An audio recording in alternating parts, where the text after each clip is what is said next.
All right, hello everyone. Thanks for tuning back in once again to the original Queen Ahmadiyyah Shakur show. I'm your host, Queen Ahmadiyyah Shakur, and this is your daily vitamin. So as you're coming in, please feel free to go ahead and subscribe to the channel if you haven't done so already. Be sure to click that notification bell and click the word all so you're notified each time the Queen Goddess goes live. Okay, and please forgive me for being late.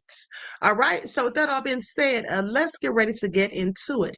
Everyone, please hit the like button. Don't forget to double check and make sure you're still subscribed. All right, here we go. In order for you and me to devise some kind of method or strategy to offset some of the events or a repetition of the events that have taken place here in Los Angeles recently, we have to go to the root. We have to go to the cause.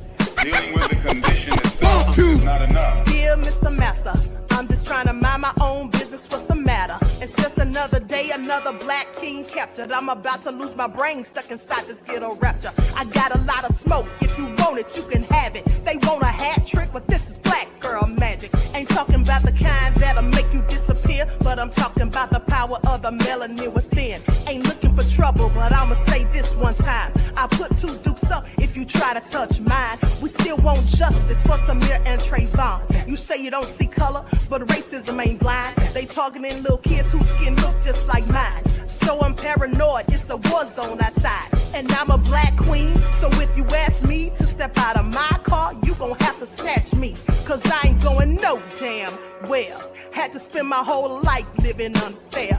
Ancestors got my back and they right here. You can never understand, it's a nightmare. Living in my black shoes by the black rules. You can keep your handshake, I don't dap coon. The white man to go nuts if he can't shoot. But you all on his side like a damn fool. Make it make sense. We are oppressed. Queen. We are exploited. We are downtrodden. Make it make Queen. We are sense. denied not only civil rights, but even human rights. Ahmadiyyah. So the only way we're going to get some of this Ahmadiyyah. oppression and exploitation Queen. away from us or aside from us is come together Queen. against the common enemy. Who taught you to hate the texture of your Ahmadiyyah. hair? Who taught you to hate the color of your skin? Ahmadiyyah. Parents, pay attention to the books, the school system, given to your little children. Lies mixed with wisdom. His skin too bright, so he was blind to the prison. My skin just right, so I collide with division. You trying to pray to God, but we tired of religion. No savior saving, we got to save our savings. We used to pay miss, how we gon' make the slave rich? But who's to blame, and tell me why you complaining? We need a team effort just to rule the nation. Like a bad relationship, missing communication. We missing moderation. They trying to get a poison to my population. No reparations. I'm getting tired of Satan. We are oppressed. Queen. I'm getting tired of waiting. We are downtrodden. Queen. We are denied not only civil rights, but even human rights. Ahmadiyyah. We get some of this Ahmadiyyah. oppression and exploitation. Right. Hello, everyone. Thanks for tuning back in once again to the original Queen Ahmadiyyah Shakur show. Okay, so I've already done my introduction, so let's just get right into it, okay? A shout out to everyone in the chat and everyone tuned into the Queen, and a big shout out to my moderators because y'all know they be putting in work. So before we get started, let's have a brief word from my sponsor at 12 Tribes. Do not buy 12 Tribes on Earth hair growth oil and hair magic elixir unless you want super healthy, gorgeous hair that grows. They have a whole line of amazing hair growth products, including hair growth leave-in conditioner spray, hair growth shampoo, hair growth spray, and hair growth butter. I'm starting to sense a theme here. They include quality natural ingredients. They smell amazing, and you can see the results for yourself. So if you're looking for healthy hair growth for your natural or relaxed hair, try 12 Tribes on Earth today.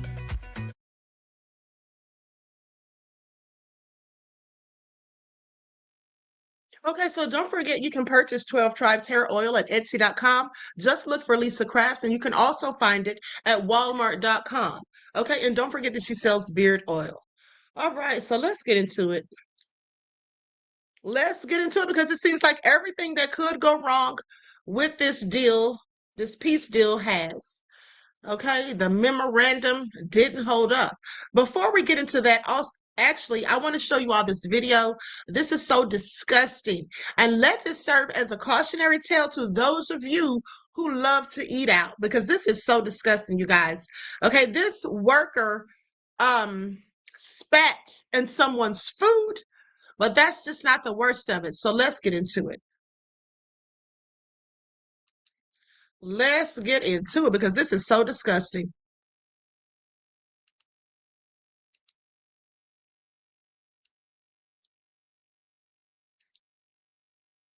To a story we all wish would be just a gross urban legend. But in McCurtain County, a former Arby's manager is charged with felony poisoning, accused of spitting in a woman's food and giving her herpes as a result. After a long night bartending, Jenica Church stopped at Arby's in Broken Bow. It was taking a little bit of time. Thought they were probably mad at me because it was right about to close. Jenica said she had some history with Amanda Hendricks, the manager, but nothing major. She went home, ate, and shared sandwiches with her father-in-law and grandmother-in-law. Jenica, her husband, the kids, and the grandparents all lived together. After that night, Jenica's mouth began to flare up like it never had before. The doctor diagnosed her with herpes. Several times a week, I get a flare-up. It goes all the way up to the top of my eye twitches. I mean, it's very painful. You're probably wondering, how could she possibly connect herpes to Arby's? Broken Bow is a small town. Jenica says Amanda Hendricks was bragging about spitting in her sandwiches that night, and Jenica's daughter heard the story. According to the affidavit, Broken Bow police say they pulled cameras and saw Amanda spitting in the food. She's charged with felony poisoning with intent to injure. A warrant has been issued for her arrest. You hear that as like a tale that wouldn't happen. That's literally what I was just about to say. Like, people say, oh, we'll spit in your food or whatever, but I've never seen that happen. Jenica and her family filed a lawsuit against Amanda, Arby's, and affiliated restaurant groups, claiming extreme anxiety, emotional distress, and fear of infection.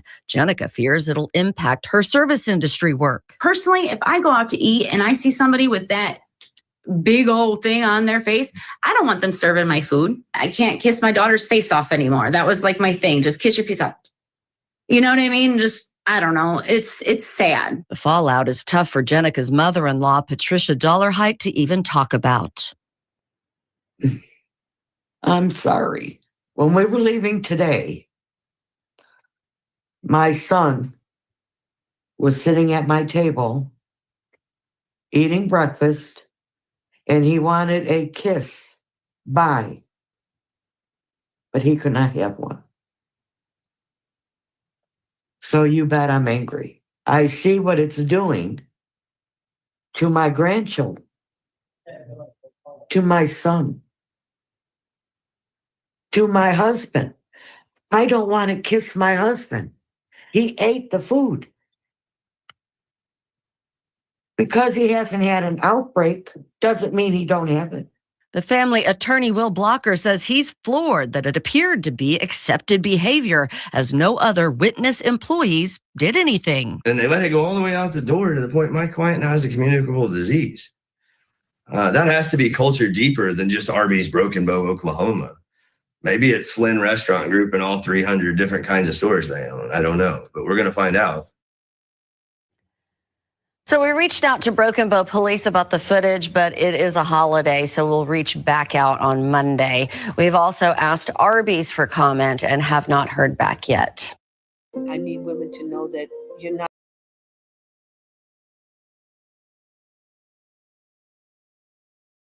That is absolutely disgusting. Okay, and so sad. Absolutely so sad. Who does that? What kind of nasty, filthy, low-down, depraved demon even dreams up something like that and then have the audacity to go and brag about it? But I'm so glad that she did, because now that poor woman knows how she contracted it. Now, I'll guarantee you, had she not been able to pinpoint a source, her husband may have thought she cheated. Who knows what he would have thought? And the fact that she can't even kiss her own children. Clive Davis is dead at 94. Thank you, OG Patrice. Hold on just a second. That devil is dead, honey. Okay, no tears will be shed on my end. How about y'all?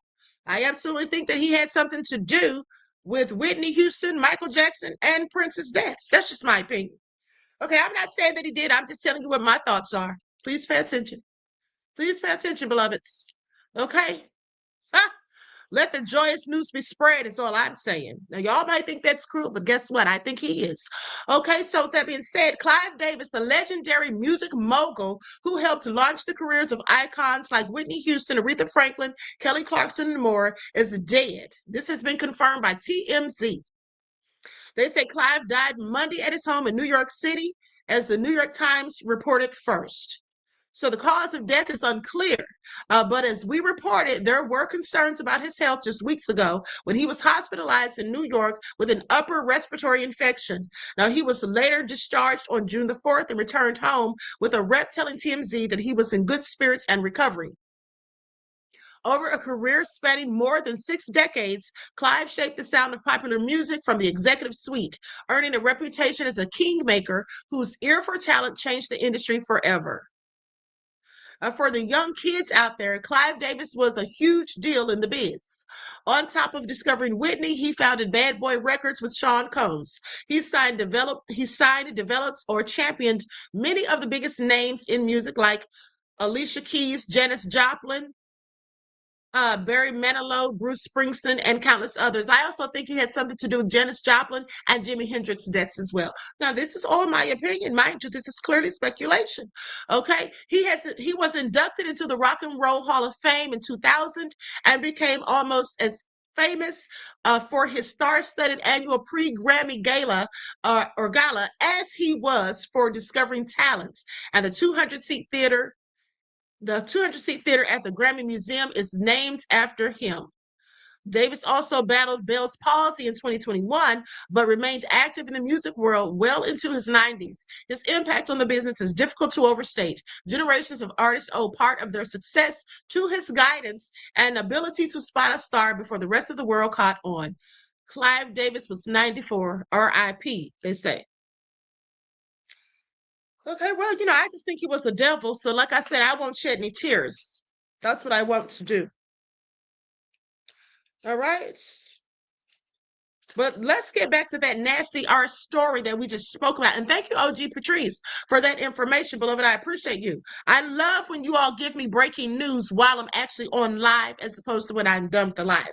It's just so much easier to report it. Now, listen, this is also sick and disgusting. That woman spat in her food knowing that she had herpes. They need to put her behind under the jail. Okay, what a low down, dirty, wicked, nefarious thing to do. Okay?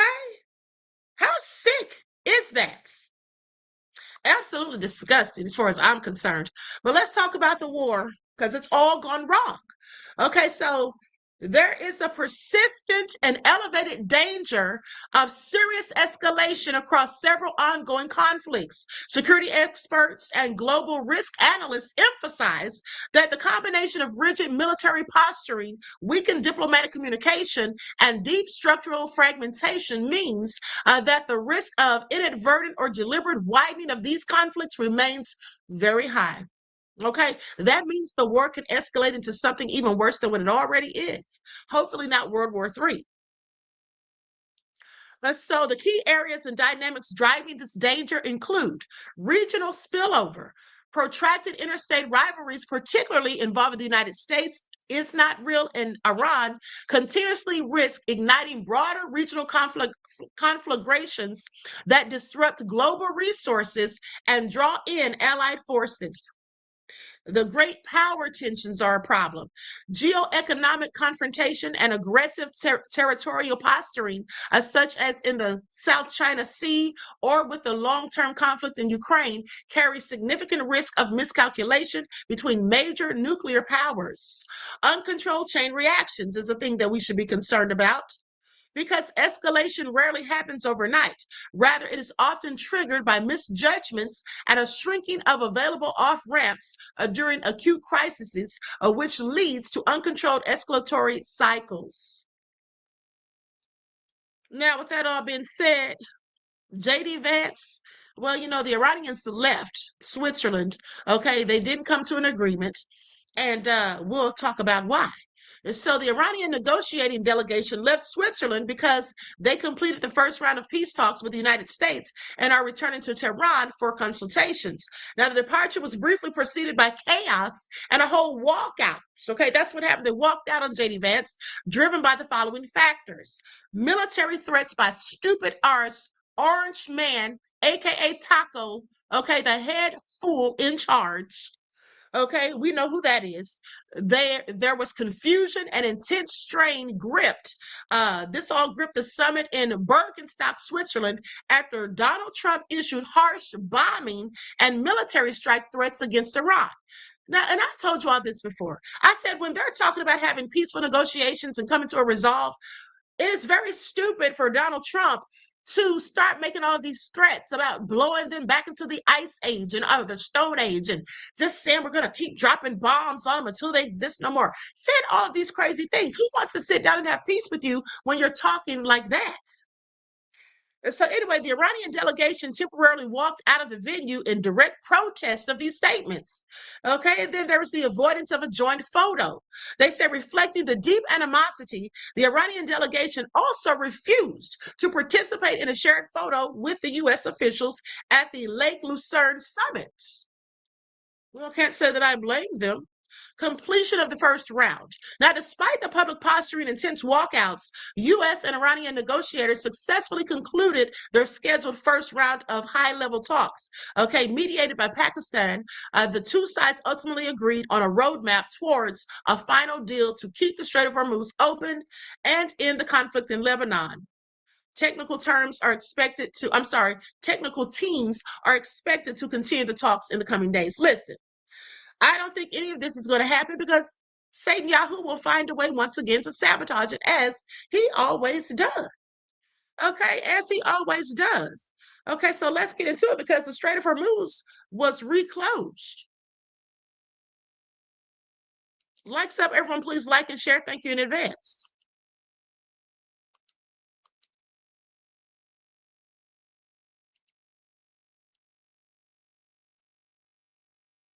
What is going on with the Strait of Hormuz? Where do things stand? Is it open? Is it closed?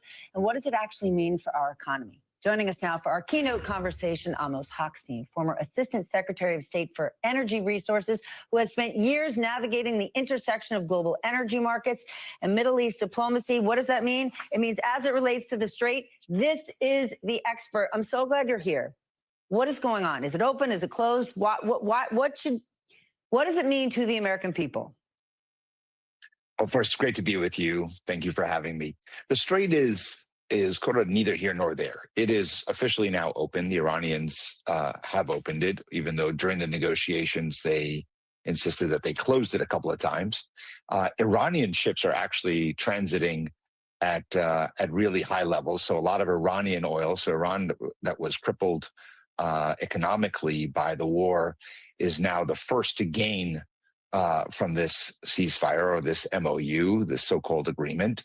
And while they're negotiating in Switzerland, they are exporting a lot of oil. For the rest of the market, folks are transiting the Strait, but they're cautious. They're trying to figure out, is this going to last? Is it not? And the question that you asked before, who controls it? Before the war, no one controlled it. The Iranians did not control it. It was a free water transit. Now the Iranians are clearly asserting their control over it, which is a big victory for them in this war. Has it been changed forever? I'm afraid so, because I have to say the MOU, look, like many, I was against this war. I didn't understand what it was for. It looked like it was for regime change. It was a war that we should never have gotten into. But how wars end also matters. And now a country that has been an adversary of the United States, has killed scores of Americans and thousands of others, seems to have gotten the upper hand. The MOU seems to be some kind of surrender of some sorts by the United States to Iran, and giving them control of the Strait of Hormuz, seemingly for a very long time.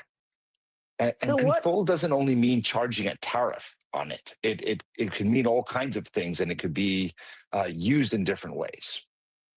So if the MOU in its current form, if you say it's basically a surrender, it's not a deal, what's the best possible outcome here? Well, think about it. We went into the war. Remember that even years ago, under President Obama, we signed the JCPOA, the nuclear agreement between the United States and Iran, and with other allies. And that meant that Iran committed to never acquiring or producing nuclear weapons and an aggressive inspection regime. Donald Trump got out of that agreement criticizing it. One, you can't trust the Iranians. Number two, he said it did not address ballistic missiles and it did not address the support of Iran for terrorist organizations. Now we went to war against them. They have gained control of the Strait of Hormuz, which is critical even for our own economy. And while they get to export and monetize post-war, we still don't have a nuclear agreement. And the ballistic missiles and support for terrorist groups are not even on the table. We agreed not to put it on the table for the negotiations. So Jay McClinton, beloved, I just reported on that. OG Patrice put it in the chat. Let me tell you all something. Okay, this is all very interesting. So the thing of it is, they need to figure out what they're going to do about BiBi. Okay, because it's going to be continuous problems. None of these deals are ever going to get signed as long as BiBi is in charge of Is Not Real. Okay?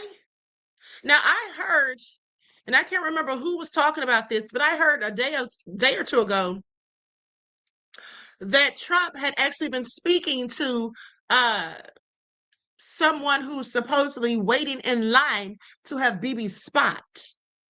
Okay, let's continue. And by the way, if I didn't tell you, also Ben-Gvir, who's supposed to be a minister, but we saw him torturing those people who were trying to take aid and things over to Gaza. Okay, so he's supposedly been banned from the U.S., which I can't believe. I'm shocked.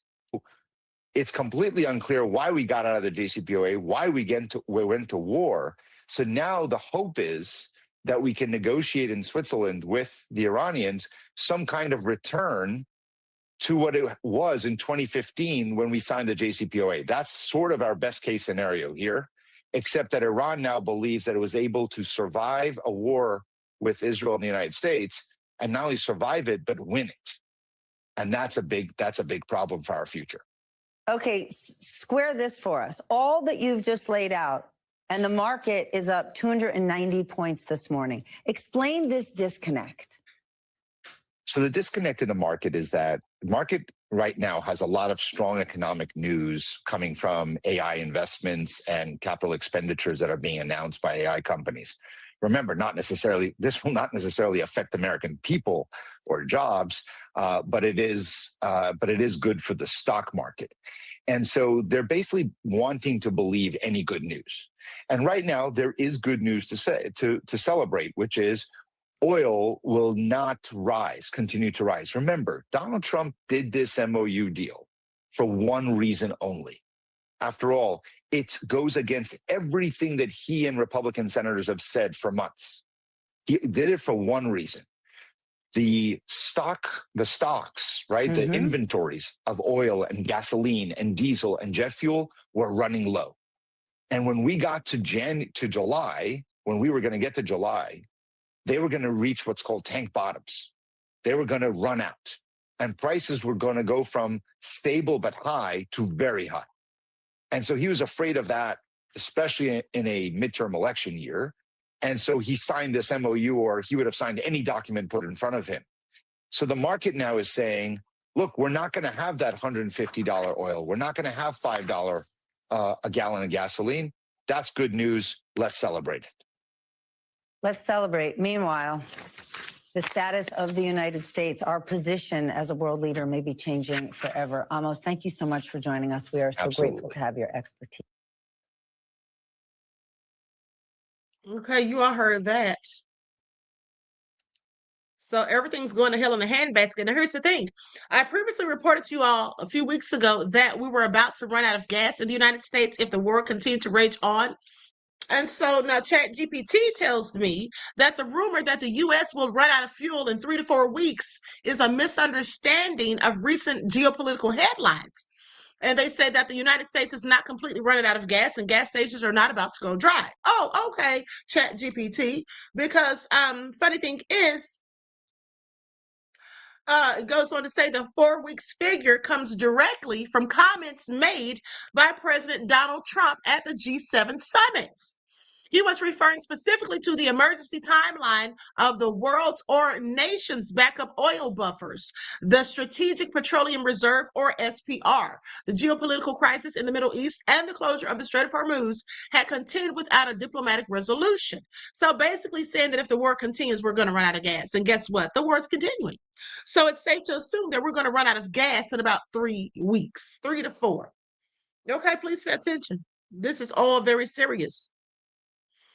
Now, goes on to say, due to the recent conflict with Iran and the 100-plus day closure of the Strait of Hormuz, the U.S. has been rapidly draining in strategic petroleum reserve. Okay, now the operational bottom. They say the SPR recently dropped to roughly 340.3 million barrels. Okay, a near 40-year low. Energy experts and the president noted that at the recent aggressive drawdown rates, the reserve was on pace to hit its critical operational bottom, okay, in about a month if the deal wasn't reached. And see, that's what I'm talking about, because the deal's not reached. Now, they're saying that it looks like the deal's going to be reached, but do we believe it?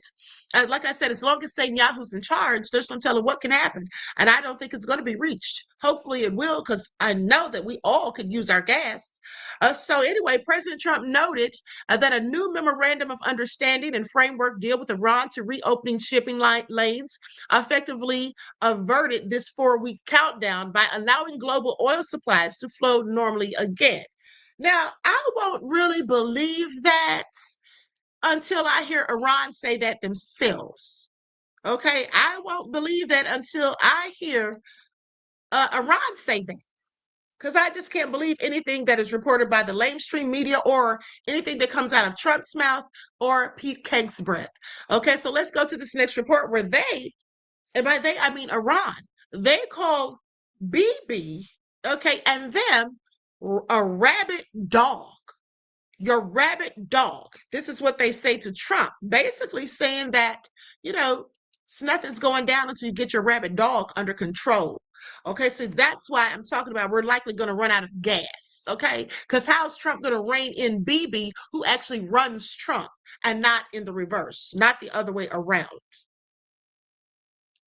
Iran has publicly dressed down Donald Trump for his support to Israel. In a stunning war of words that is grabbing global attention, Iran even went on to brand America's top ally, Israel, as a rabid dog. On Sunday, U.S. Vice President J.D. Vance and his delegation began their negotiations with Iranian counterparts in Switzerland on the next steps in the interim peace agreement signed last week.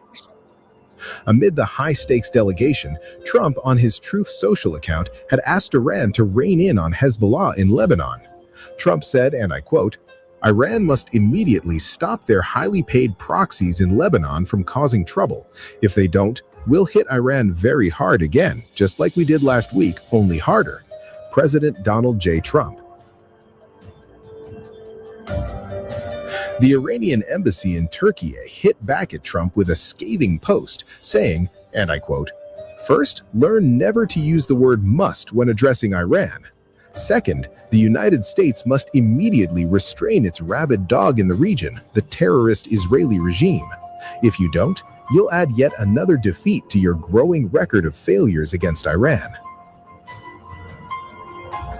The fighting between Israel and Hezbollah has cast a shadow over Iran's U.S. Memorandum of Understanding. While a ceasefire has been announced in Lebanon,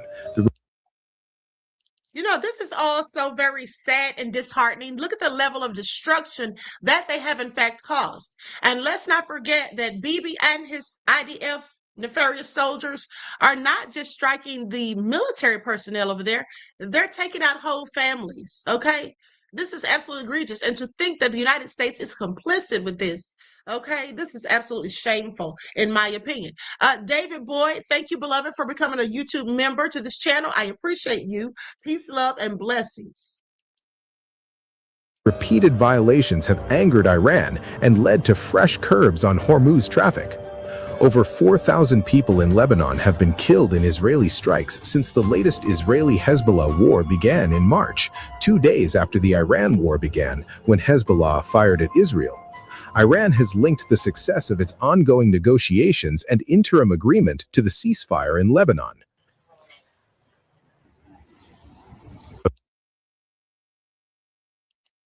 Hold on, let me interrupt again for a second. Truth Brown says, I'm here, Queen. Didn't get my notification again. They hating on me, LOL. They're not hating on you, beloved. They're hating on the Queen. That's what they do. They unsubscribe people, and they will also not send out the notifications. So you can always find the notification links, or not the notifications, but you can always find the links to the lives on my YouTube community tab and also on my X account, beloveds. And that goes for all of you, okay? Let's continue. I mean, around 40% mortality, that alone is devastating, given the extent of the damage and the type of missiles that were falling. I mean, even before the last war, they used to announce the buildings they were targeting and people would leave. But now, no, missiles struck many times without any warnings or anything, and entire families were wiped out. No, that is absolutely sad and egregious. And here's the thing, when they were announcing where they were going to strike so people could evacuate, I think that BiBi was just having them to announce it or whatever, so just to make it look good, like they're not actually going after the civilians. Okay, please pay attention.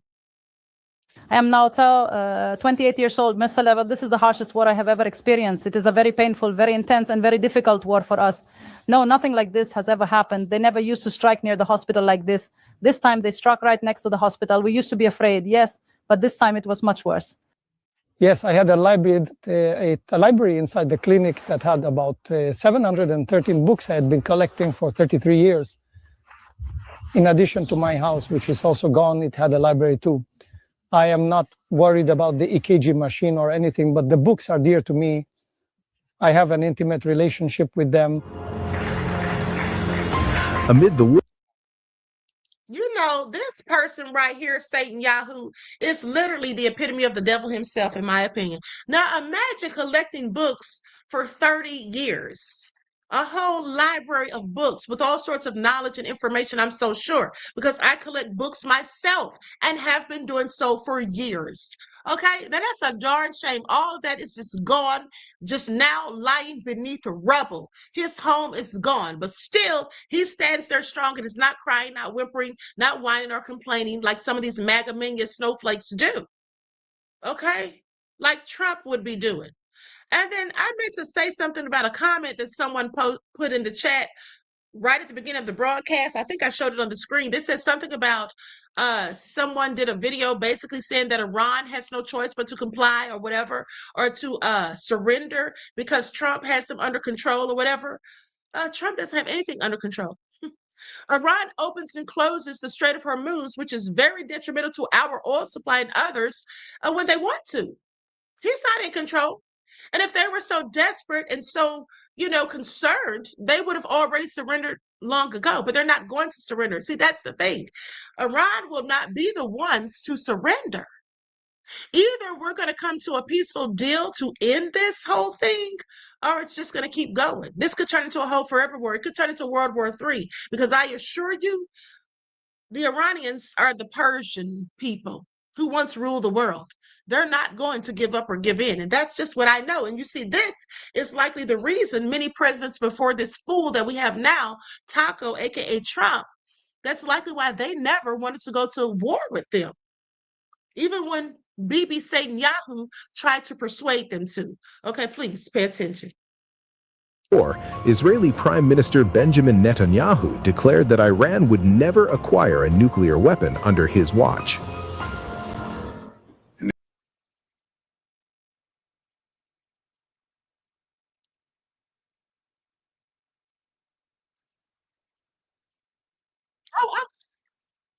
Hold on. Hold on, beloveds. I'm doing too much. Okay, I'm doing too much. I'm multitasking and didn't even realize I took that off the screen because I'm sitting here still listening to it. Hold on, let me go back. I'm just clicking on stuff. I didn't mean to do that. Hold on, let me go back just a second. Okay, there we go. In the United States, they say that President Trump does everything that I ask him to do. And in Israel, they say that I do everything he wants me to do. Well, neither is true. We're leaders of independent and proud countries. We stand for our interests. I stand for the interests of Israel. I mean, clearly, as he should, that's his people. But at the end of the day, what do we have to do with it? What do we have to do with it? Okay, why are we the ones that are suffering because of his own actions? Like what Trump is doing is really treason. Okay, it's absolutely treason. And for its security. And often we see eye to eye, sometimes we don't. But we respect each other's sovereignty and leadership and commitment to our people. Here's what we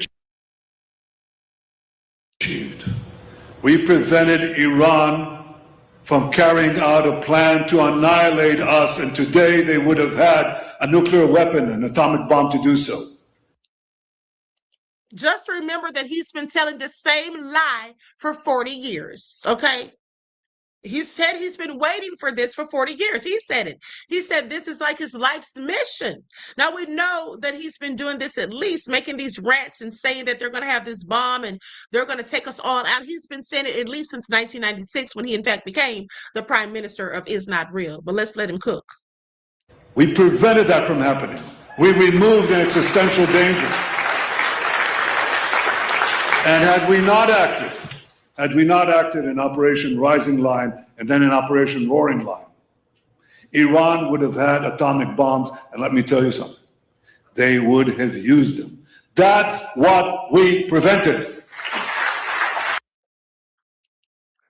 Does he think that because he says things with such force and pauses for dramatic effects, performative, antics, does he think that that's going to make it sound any more believable?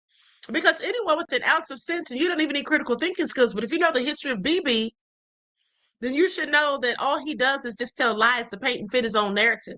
Okay, how would he even possibly know what they would have had by now? The fact of the matter is those inspectors who went and checked to see if they were actively creating any nuclear capabilities found that they were not. So in other words, there was no need for the United States to be at war with these people, okay, except other than the possibility, in my opinion, that BiBi has something on Trump, okay, to blackmail him with. But let's continue.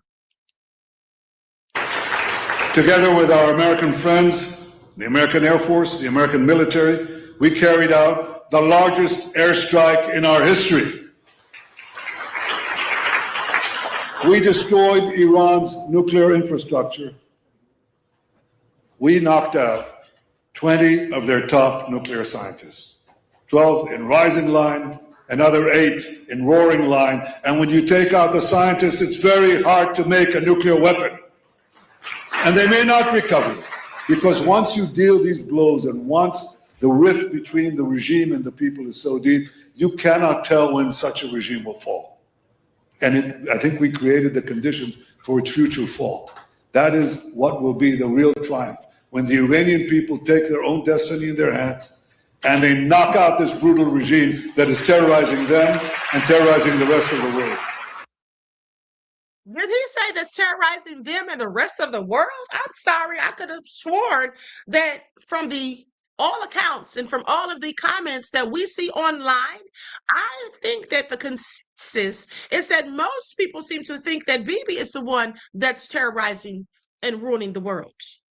That's what people are saying all over the internet. And the people that are saying that more so look just like BiBi. Okay, that's who they look like.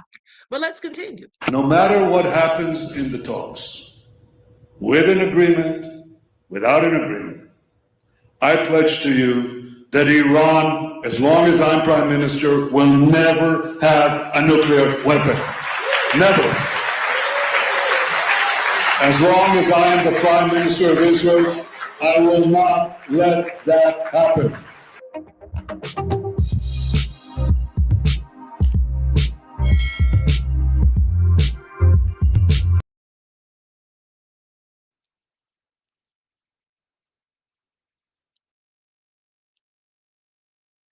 So, as I said, he was purposely pausing and trying to put emphasis on certain words to make it sound dramatic. BiBi Scott says, Queen, check out the alleged 98 paratroopers that have been deployed there undercover to Iran. That's not good. I will definitely look into it. While you all watch this next video, I'll be looking for that, beloved. Thank you for that information. Okay, so now let's go to this report from CBC that says Iran war talks underway in Switzerland, but Trump threatens new strikes. Well, that's all he ever does. Okay, it's make threats. Same man who wouldn't go into the military himself to fight for his own country, that's been so generous to him, mind you. I mean, after all, they let the devil become president. Further attacks on Iran, even as Vice President J.D. Vance in Switzerland hails progress at talks aimed at securing peace. But on the first day of those negotiations, new strains and new accusations, despite efforts to turn a 60-day ceasefire into a definite deal. The president returned to Washington tonight after spending the weekend at Camp David in Maryland. A new CBS poll out today shows 69% of Americans say the conflict with Iran was not worth the cost. And more than half, 57%, say the president's war with Iran created more problems than it solved. CBS's Torian Small is at the White House tonight and leads us off. Torian. Good evening, Jerika. That poll also found a majority disapprove of the president's handling of this conflict. Congratulations. Vice President J.D. Vance in Switzerland saying talks with Iran are moving forward. The opening of the Strait of Hormuz, the ending of the Iranian nuclear program, all of these things have already been accomplished. Tehran saying not so fast, closing the Strait of Hormuz this weekend as fighting between Israel and Hezbollah in Lebanon goes on. President Trump frustrated. Speaking to Fox News Sunday by phone, he used expletives to warn Iranian officials they, quote, won't even make it back to your effing country if they close the strait, vowing to, quote, bomb the S out of them. Trump ally Senator Lindsey Graham on CBS's Face the Nation insisting the threat is real. If this deal fails, President Trump is going to take the Strait of Hormuz over by force. And if Iran contests control of the Strait of Hormuz by the United States, will obliterate them. Trump's words reportedly pausing peace talks, sending Pakistani negotiators scrambling to salvage the meeting. In Washington, Democrats unimpressed. This president has led this nation into a disaster. We have surrendered our power. We have capitulated to the enemy, and they now are mocking us. Tonight, a new CBS poll finds most Americans say the U.S. did not get the better of this deal, and a majority believe Iran will keep threatening its neighbors anyway. U.S. officials tell CBS News the talks are continuing despite earlier tensions. A main focus of today's negotiations, deconfliction and enforcement of the ceasefire in Lebanon. Jerika. And Torian, we know that a lot of Americans have been concerned about these oil prices since the start of the war. What do we know about what Americans are feeling now? Well, our poll found many Americans expect gas prices to keep coming down. It's at about $3.93 nationwide. That's up almost $1 since the start of this war. It had been dropping before this latest threat to close the strait. We know global markets don't like uncertainty. That appears to be what we still have, Jerika. All right, Torian Small reporting from the White House. Thank you. Absolutely egregious. Okay, Trump has just got us in so much BS. It's ridiculous. It's absolutely ridiculous. Now, what you were saying, beloved, about the 98 paratroopers. So what I found was, hold on.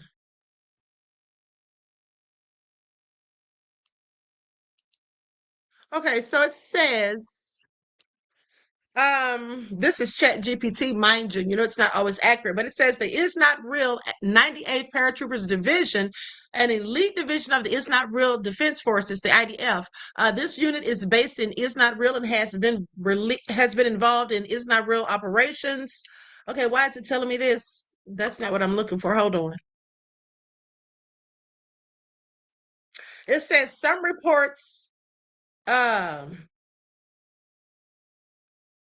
on. It says there is no confirmed public report that the U.S. 82nd Airborne paratroopers were deployed to Iranian territory. Reuters reported they were sent to the Middle East to provide options for future operations, but no decision has been made to send troops into Iran. Now, were they deployed to is not real. Some reports and leaked document claims state that a portion of the U.S. paratroopers were deployed to is not real for contingency plans involving Iran. That's what I found on that. Okay, let's continue. Like, sub, everyone, please like and share. Thank you in advance. Let's go to Tucker Carlson's broadcast. Oh, damn it.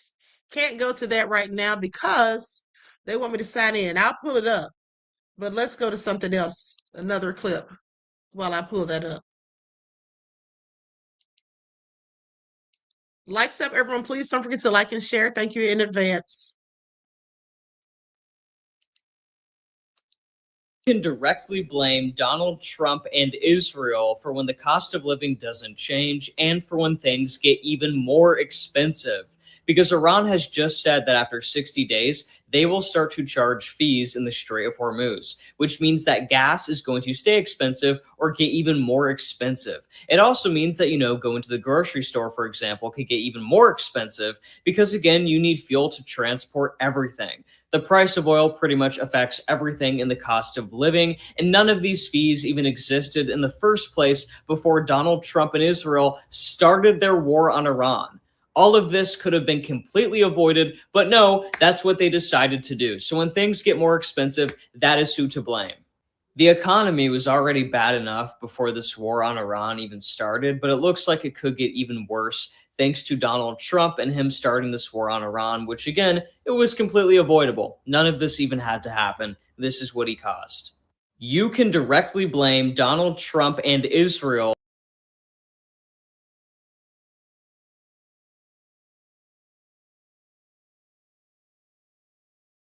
I mean, that is exactly who's to blame, as far as I'm concerned.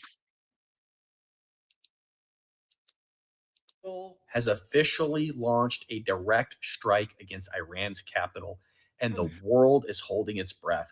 According to early reports, this was a preemptive strike targeting Iran's nuclear facilities, with blasts confirmed across multiple sites. The United States gave no support but did give warning. Meanwhile, American embassies across the Gulf are being evacuated. You got military families are being pulled from bases in Iraq and Bahrain.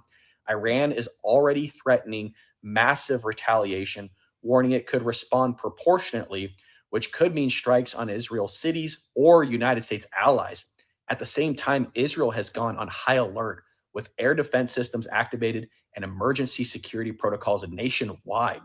Why now? Well, because nuclear talks have collapsed.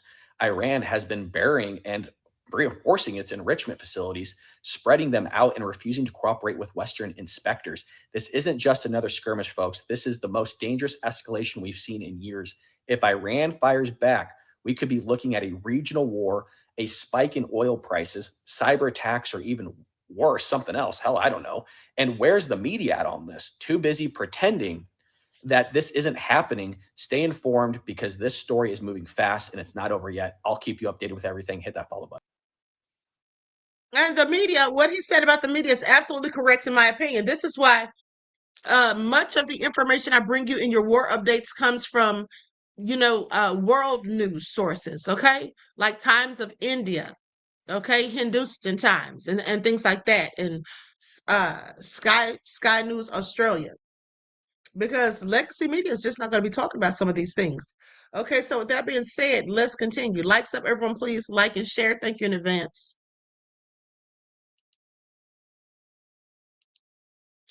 So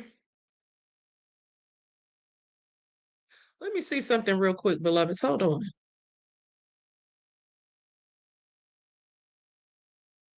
I'm going to see if I can find that.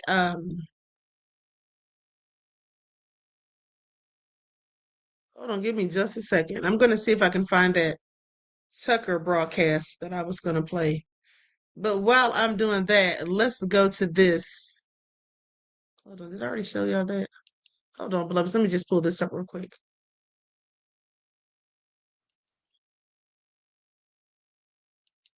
Okay, this is a report from Sky News Australia about what happened in Switzerland.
Now, just look at how they're all in a huddle. Okay? Look how they're just all in a huddle. They look very concerned. JD even wore his eyeliner for the occasion. Pay attention.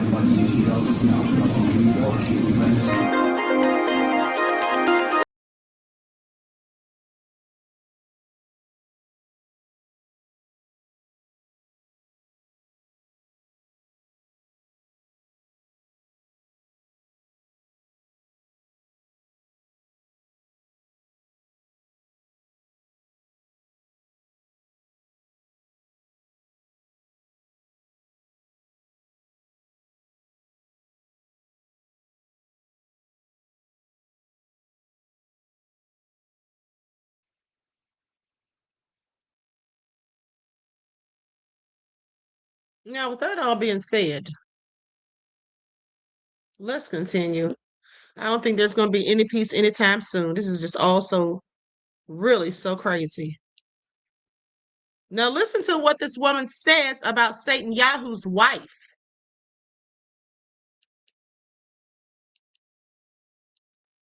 And this is part of the reason, in my opinion, why Netanyahu has so much pull with Trump's administration. Clean up their garbage. Look at what Sarah Netanyahu does every time she comes to America. She brings trunk loads and suitcases of dirty laundry so the White House laundromat people can clean her dirty sheets and iron them. You think I'm making it up about the Goy and what they think of us?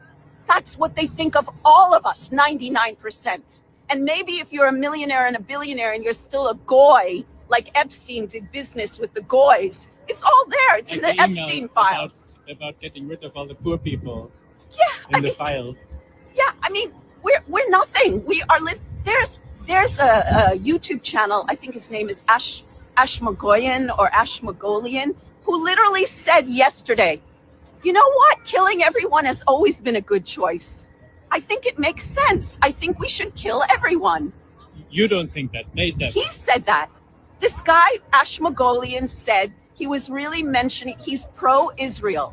So he's basically saying, do it to the Iranians, do it to all the people that don't fall into line and manufacture consent, who completely follow the mainstream media narrative that Israel is the top, MEGA, make Israel great again, forget about everyone else. Germany's already doing it with Str8. Okay. Now, with that all being said, I just find it also interesting at the end of the day. This is clearly nefarious. Okay. Tyrone said that's AI. That lady that I just showed, she's absolutely not AI.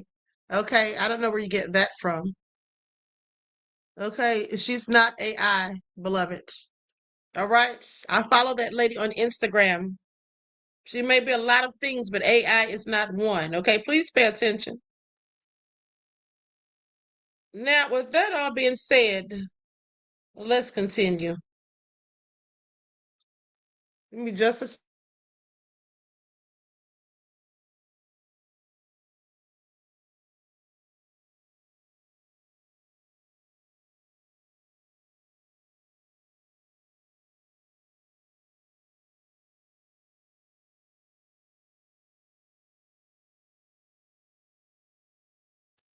Now, I want you all to pay attention to this report. This man is very similar to Epstein, okay? And he had this whole site, okay, on this dark web, and it's all so disgusting. I want you all to pay attention to how sick this all is. Okay, please pay attention. Please pay attention. Let's get into it. Like some, everyone, please like and share. Thank you in advance. Here we go. Mr. Midnight said, did she just say, I'm sorry, Skeletor fan said, excuse me, said, did she just say the N-word? I didn't hear her say anything about the N-word. If she did, I didn't hear anything about it. Who created reportedly the worst dark web video of all time. His name is Peter Scully. And guys, this is an extreme warning. Unlike the Lux video where I was able to leave out a lot of depraved details, I can't even go into this case without mentioning them. You've been warned.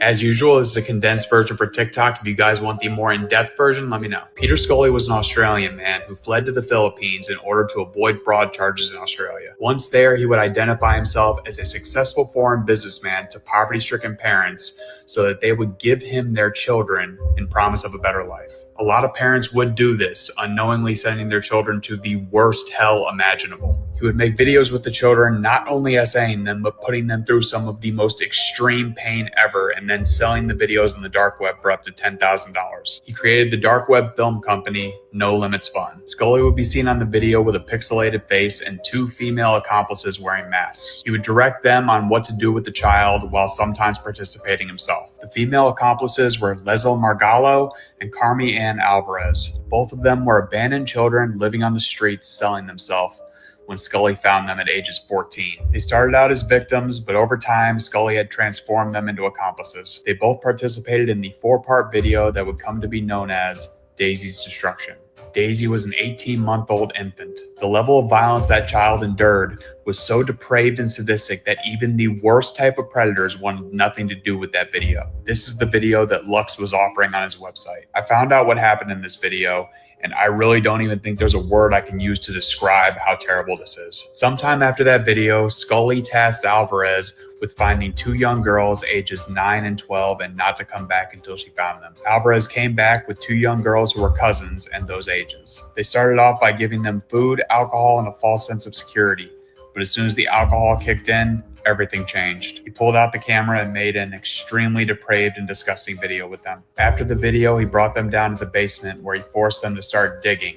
He was still filming while telling them, "You're digging your own graves." It was a fear tactic he would use with multiple children, trying to keep them under his control. After they were done digging, he put dog collars on them and chained them up. He would feed them by giving them bowls of food that they would have to eat with their hands. According to testimony, Alvarez seeing the children in dog collars, a switch went off. While Scully was away, she unchained them, gave them directions home, and told them to run. They immediately went to the police. By this time, Interpol was already investigating the Daisy video, so multiple nations came together to take him down. In 2015, authorities raided his house. His computer contained some of the most disturbing things prosecutors had ever seen in their life, many of whom needed therapy afterwards. Even though his face was pixelated in the videos, they were able to identify him through his Australian accent. Scully got 71 of the worst charges imaginable and received life in prison.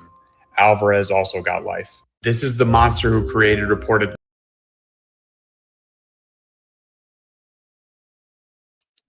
Absolutely egregious, okay?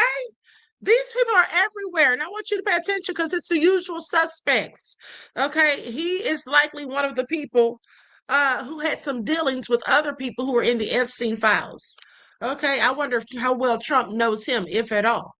Now, so let's talk about what Tucker Carlson had to say. He criticized the U.S.-Iran agreement, stating it highlights the limits of American power and signals a historic shift where the U.S. can no longer impose its will on the Middle East. Oh, okay. So he wants the U.S. to be able to impose their will on the Middle East, okay, whenever they so choose.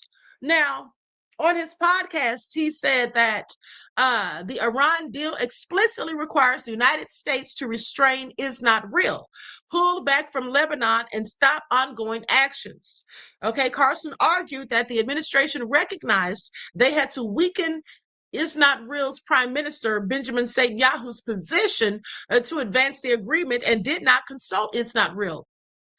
So there needs to be a shift in global power. So he compared the situation to Britain's 1956 Suez crisis, arguing that being forced to negotiate rather than dictate terms to Iran marks the beginning of the end of American dominance in the region. Okay, well, does America want dominance over there, or does Netanyahu want dominance? Because that's what it seems like, in my opinion. Okay, so anyway, that all being said, let's go to one more clip and then we're out of here.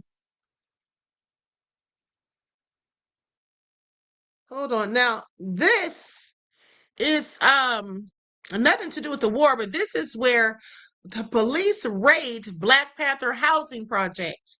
Okay, let's get into it and then we're out of here. And I may come back later.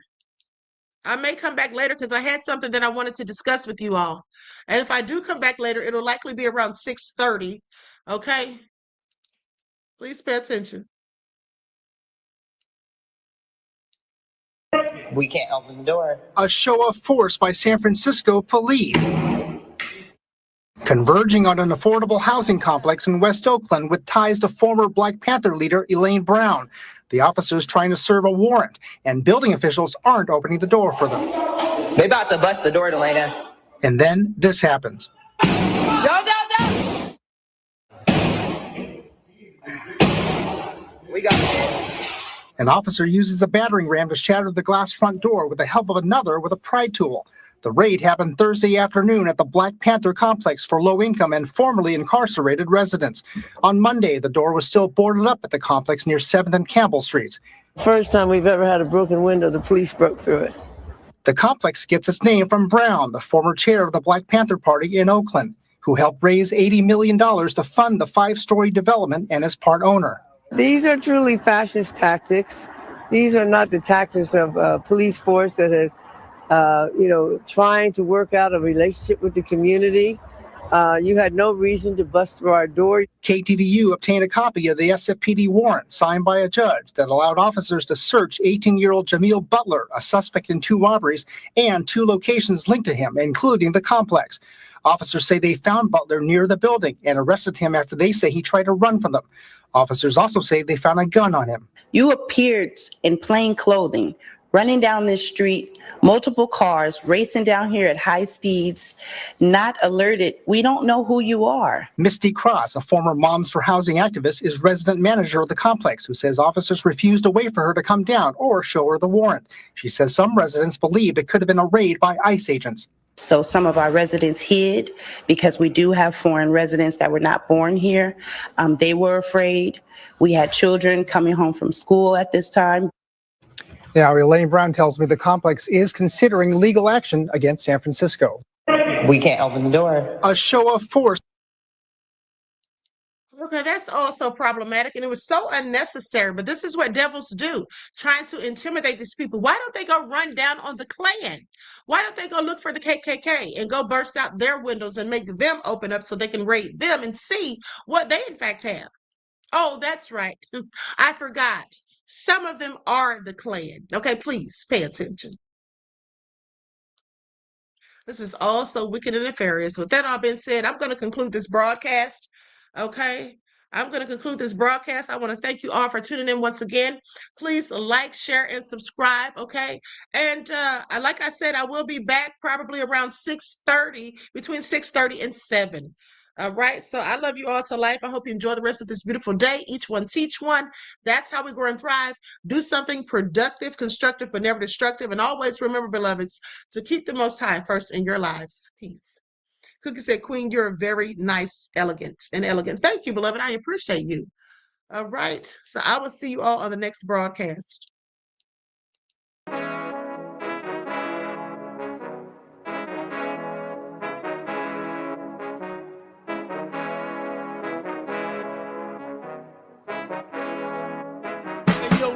Hit him with that flavor. Gold all in my skin, God all in my blood, kings all in my circle. You touch one of mine and you're done. They show no love for the queen. Why you hating on me? Is it cause I'm free and I got Malcolm X in my jeans? I got dreams like King Luther, shed blood like Kunta. You ain't helping my people, I ain't got nothing to say to ya. I want all the smoke like hookah. Talking reparations, America won't be great until they give us compensation. I'm like, I'm the hottest right now. See a bunch of lames out here trying to jock on my style. They be doing too much. I'm the queen, it's too easy. It's like they all at Popeyes, how they be talking so greasy. I just sit back and laugh while these haters get madder. So nefarious how they don't want my pockets with cheddar. I tell them they can do better.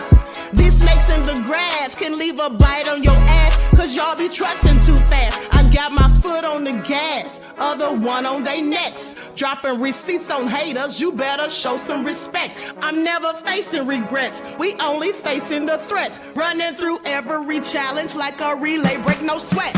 It's a cold game, so I got that blanket with me. Now that my people awaken, ain't no going to sleep. I do not play by my piece, this time I'm playing for keeps. You talking slick, but when I see you like them ends, we gon' meet. And I got gold all in my skin, God all in my blood, kings all in my circle. You touch one of mine and you done. They show no love for the queen. Why they hating on me? Is it cause I'm free and I got Malcolm X in my jeans and I got gold all in my skin, God all in my blood, kings all in my circle. You touch one of mine and you done. They show no love for the queen. Why they hating on me? Is it cause I'm free and I got Malcolm X in my jeans and I got